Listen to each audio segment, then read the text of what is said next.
कुणा वाचून कुणाचं काही अडत नसतं आणि काळानुसार बरंच काही घडत असतं. या ओळींचा अनुभव सध्या महाराष्ट्र घेत आहे.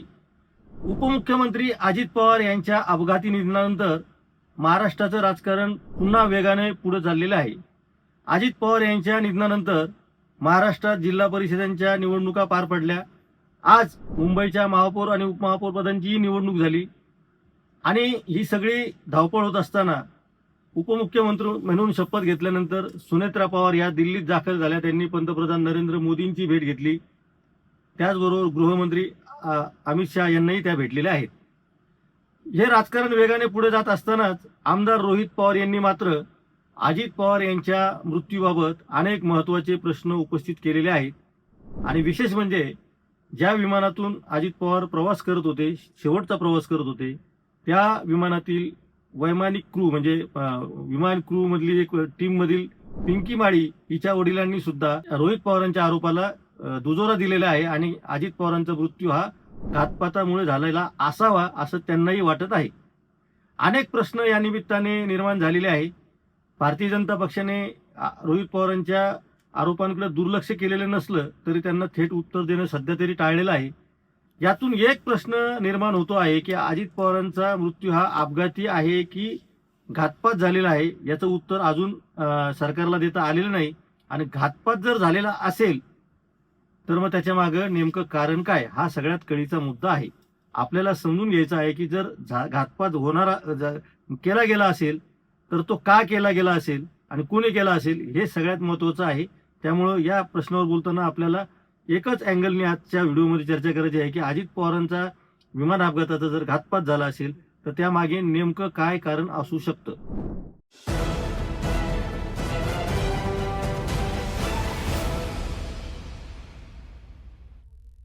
नमस्कार, आपण न्यूज यात्रा बघायला सुरुवात केलेली आहे. मी संजय वरकड. आपण अत्यंत गंभीरपणे या विषयावर चर्चा करत आहोत. या विषयावर बोलताना अनेकांना असं वाटतं की मुद्दामहून हे आरोप केले जात आहेत. अजित पवारांच्या मृत्यूनंतरही त्यांच्या मृत्यूचं काही जण भांडवल करत आहेत. त्या मृत्यूच्या बाबत विनाकारण संशयाचं वातावरण निर्माण केलं जात आहे.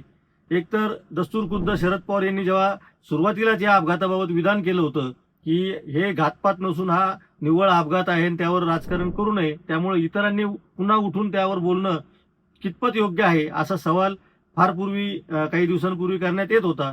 मात्र रोहित पवार यांच्या पत्रकार परिषदेनंतर अजित पवार यांच्या या सगळ्या मृत्यूबाबत आणि अपघाती मृत्यूबाबत आणि या अपघाताविषयी प्रचंड गूढ निर्माण झालेला आहे. अनेक प्रश्न गंभीरपणे पुढे आलेले आहे आणि मग त्यातून एक सगळ्यात महत्त्वाचा प्रश्न पुढे आलेला आहे तो हा की जर अजित पवारांचा घातपाती मृत्यू असेल, त्यांचा घातपात करून त्यांना त्यांना मृत्यूला भाग पाडला असेल तर त्यामागचं नेमकं कारण काय असू शकतं. काही जणांनी अत्यंत म्हणजे एकदम हवेत येऊन असं सांगितलेलं आहे की दोन राष्ट्रवादी काँग्रेस एकत्र येण्यामुळेच हा अपघात झालेला असेल. खरं तर हे काही पटण्यासारखं मुद्दा होऊ शकत नाही. कारण राष्ट्रवादी काँग्रेस एकत्र आले काय आणि नाही आले काय यांनी भारतीय जनता पक्षाला म्हणजे हा थेट आरोप अंगुली निर्देश हा आरोप करणाऱ्यांचा भारतीय जनता पक्षाकडेच आहे. त्यामुळे मी अत्यंत उघडपणे बोलतो आहे की अशा पद्धतीचं दोन पक्षाचं विलिनीकरण होणार असेल आणि त्यामध्ये मग घातपात घडवला जात असेल तर इतक्या खालच्या स्तराला महाराष्ट्राचं राजकारण जाऊ शकत नाही हे वरवर आपल्याला वाटतं. आणि साधारणपणे त्या दोन राष्ट्रवादी काँग्रेस एकत्र येण्यामुळे भारतीय जनता पक्षाला आज घडीला तरी काही फरक पडत नाही. तुम्ही या सगळ्या घटनांमधली जर क्रमवार जर आपण तपासलं तर एका बाजूला तुम्ही बघा की अजित पवारांचा मृत्यू झाल्यानंतर वेगवेगळ्या वाहिन्यांवरती त्यांच्या मृत्यूबाबत संशय व्यक्त केला जात होता. सुरुवातीला याबाबत कुणीही ठोसपणे बोलत नव्हतं, परंतु रोहित पवारांच्या पत्रकार परिषदेनंतर आणि पिंकी माळी यांच्या वडिलांनी त्याला दिलेल्या दुजोरानंतर याच्यावर आता काही जण तुटून पडलेले आहेत. आणि अनेकांनी यामध्ये जे राजकारण आणू नका म्हणतात त्यांनी सुद्धा राजकारण आणून पुन्हा भारतीय जनता पक्षाकडे याचा रोख ठेवलेला दिसतो आहे. खरं तर भारतीय जनता पक्ष तोडफोड करू शकतो, आमदार उचलू शकतो, ईडीची धमकी दाखवून तुम्ही मंत्रिमंडळात आणून बसू शकतो, एखाद्याला दुसऱ्याच्या मंत्रिमंडळात उचलून राज्याचा मुख्यमंत्री करू शकतो. ही भारतीय जनता पक्षाची आज घडीला ताकद आहे. ते न्यायालयाला हाताशी धरू शकतात, सगळ्या प्रकारच्या चौकशा मॅनेज करू शकतात. त्यामुळं असं कोणता आकांड तांडव भारतीय जनता पक्षाला होणार होतं की दोन राष्ट्रवादी काँग्रेस एकत्र आल्यानंतर त्यांना काही फार मोठं नुकसान होणार होतं. आपण फार फार तर असं गृहीत धरूयात की 2 राष्ट्रवादी काँग्रेस एकत्र आल्यानंतर ते या सरकारमधून बाहेर पडून विरोधी पक्षामध्ये जाऊन बसले असते, असं एक म्हणणं आहे. तर त्याच्यासाठी अजित पवारांचा घातपात केला जाऊ शकतो का? इतकं म्हणजे काही न पटण्यासारख्या ह्या सगळ्या गोष्टी आहे. आणि जर खरोखर शरद पवार आणि अजित पवार विरोधी पक्षामध्ये बसले असते, तर भारतीय जनता पक्षाला तसाही काय फरक पडला असता, याचाही विचार कोणी करताना दिसत नाही. त्यामुळं घातपात झाला आहे असं म्हणणाऱ्यांना घातपातामागे नेमकं कारण काय असायला पाहिजे, याचा विचार करायला हवा. थेट कोणी आरोप करत नाही. आणि दुसऱ्या बाजूला रोहित पवारांनी आरोप केला, पिंकी माळी यांच्या वडिलांनी त्याला दुजोरा दिला. आणि तिसऱ्या बाजूला मात्र सुनेत्रा पवार या दिल्लीत जाऊन नरेंद्र मोदींशी बोलतायत, गृहमंत्री अमित शहाशी बोलतायत. आणि या इकडच्या बाजूनं रोहित पवारांच्या पत्रकार परिषदेचा आधार घेऊन काही जण भारतीय जनता पक्षाकडे बोट दाखवत आहेत.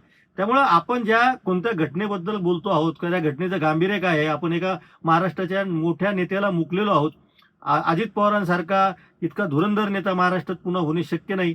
त्यांच्यावरती आज घडीला जे मागे मागे आरोप करणारे लोक सुद्धा आज अजित पवारांचं कौतुक करायला आणि त्यांची प्रशंसा करायला अक्षरशः त्यांच्या स्पर्धा लागलीसारखी दिसते आहे. यावरूनच अजित पवारांचं महत्व लक्षात येतं. त्यामुळं अशा व्यक्तीच्या मृत्यूनंतर आपल्याला जर घातपाताचा संशय असेल, चौकशीची मागणी असेल, तर त्याच्या मागचं नेमकं कारण काय आहे हे सांगताना एखाद्या पक्षाकडे आरोप करणं आणि त्याला कुठलीही माहिती नसताना अशा पद्धतीने आरोप करणं हे चुकीचं आहे, असं मला आत्ता तरी वाटतं. चौकशी व्हायला पाहिजे, हा मुद्दा अत्यंत योग्य आहे. कारण या घातपाताची चौकशी होणं यामुळेही महत्वाचं आहे की राज्याच्या मुख्यमंत्री ज्या विमानाने प्रवास करत होते, त्याबद्दल रोहित पवार यांनी उपस्थित केलेले प्रश्न अत्यंत महत्वाचे आहे. ऐनवेळी वैमानिक ट्रॅफिकमध्ये अडकला, सकाळी 6:30 वाजता कोणती ट्रॅफिक होती, हा जो त्यांचा प्रश्न आहे. आणि त्याचा CDR म्हणजे कॉल डिटेल रेकॉर्ड तपासला का, त्यावेळेस तो नेमका ट्रॅफिकमध्येच अडकला होता का? असे अनेक प्रश्न आहेत की ज्याची उत्तरं महाराष्ट्राला मिळायला हवी आहेत. विमान दरवेळेस अजित पवार जे विमान वापरत होते, ते विमान यावेळी का बदलण्यात आलं? अजित पवारांच्या बाजूने त्याबाबत जोपर्यंत खुलासा होत नाही, तोपर्यंत या सगळ्या गोष्टींवर चर्चा होतच राहणार आहे. त्यामुळं सरकारला या प्रकरणामध्ये गांभीर्याने बघायचं आहे की एका बाजूला महापौर उपमहापौर पदाच्या निवडणुकीमध्ये आपण वेळ देत आहात, तसंच अजित पवारांच्या मृत्यूच्या बाबतीत इतक्या गंभीरपणे चर्चा सुरू असताना सरकारने सुद्धा हा मुद्दा गंभीरपणे घेतला पाहिजे, असं आपण या सरकारला विचारू शकतो. आणि गंभीरपणे घेऊन या सगळ्या प्रकरणावर लवकरात लवकर जो काही तुमचा अहवाल आहे, चौकशी अहवाल आहे, आणि लोक म्हणतील तसं, मागणी होईल तशा पद्धतीने चौकशी करायला काही हरकत नाही. त्यामुळे या सगळ्या प्रश्नांची उत्तरं मिळणार आहेत. रोहित पवार यांनी उपस्थित केलेले सगळेचे सगळे प्रश्न आपण या चर्चेत मुद्दाम घेणार नाही, कारण त्या संदर्भातला स्वतंत्र व्हिडिओ आपण आधीच दाखवलेला आहे. त्यामुळं रोहित पवारांनी काय काय आरोप केले आहेत ते बघण्यासाठी आपण न्यूज यात्रावर तो व्हिडिओ सुद्धा पूर्णपणे बघू शकता. आता विषय असा आहे की रोहित पवारांनी केलेल्या आरोपामध्ये जर घातपाताचा संशय आहे असं म्हणत असतील, तर त्याचं आपण जे पहिल्यापासून चर्चा करत आहोत की कारण काय असू शकतं, तर ते शोधायला पाहिजे.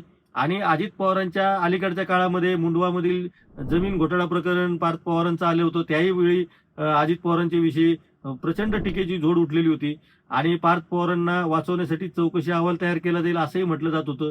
अजित पवारांच्या खाजगी जीवनामधील काही गोष्टी आता हळूहळू चर्चेला येत आहेत. त्या चांगल्या अर्थाने की ते रोहित पवारांच्या मित्रांनी हेलिकॉप्टर घेतलं होतं आणि ते सुद्धा स्वतःचं विमान असावं आणि ते सुरक्षेसाठी कसं चांगलं आहे या अँगलनी या दृष्टिकोनातून ते बोलत होते. त्यामुळे त्यांना स्वतःलाही काही संशय होता का? मुंबईहून निघताना ते बाय रोड जात होते, अचानक त्यांना विमानाने प्रवास करावा लागला. इथपासून या सगळ्या विमान प्रवासाची कहाणी सुरू होते. त्यामुळं नेमकं विमान प्रवास का करावा लागला इथपासून, तर विमान जेव्हा बुक केलं तेव्हापासून काय काय घडामोडी घडल्या आणि विमानाचा अपघात काय झाला, याचा जोपर्यंत चौकशी अहवाल समोर येत नाही तोपर्यंत आपल्याला या घातपाताचं कारण कळू शकत नाही. म्हणून मी आधी म्हटल्याप्रमाणे उठसूट कुठल्याही पद्धतीचा हातात पुरावे नसताना कोणताही आरोप करणे आणि सोशल मीडियावर वाटेल तो आपल्याला अधिकार आहे म्हणून आपण कॉमेंट टाकणे आणि याला काही अर्थ नसतो. त्यामुळं जोपर्यंत या सगळ्या प्रकरणाची चौकशी होत नाही, अहवाल बाहेर येत नाही, तोपर्यंत महाराष्ट्राने संयम पाळायला पाहिजे. आणि सरकारने सुद्धा हा चौकशी अहवाल तातडीने सादर करायला हवा. जोपर्यंत या चौकशी अहवालाचं येत नाही आणि अहवाल येत नाही तोपर्यंत महाराष्ट्र या विषयावर चर्चा करत राहणार आहे. चर्चा लोक करताना ती उलटसुलट करतात. उलटसुलट चर्चा लोकांनी का करू नये असं आपण किती म्हटलं तर वेगवेगळ्या पद्धतीने लोक चर्चा करत राहणार आहे. त्यामुळं या अत्यंत दुर्दैवी आणि गंभीर अशा घटनेकडे सरकारने सुद्धा तितक्याच गंभीरपणे बघायला हवं असं वाटतं. या विषयावर आपणही पुढच्याही काळामध्ये काही अपडेट घेणार आहोत. त्यामुळे आपण पाहत राहा न्यूज यात्रा, हे आहे आपलं चॅनल.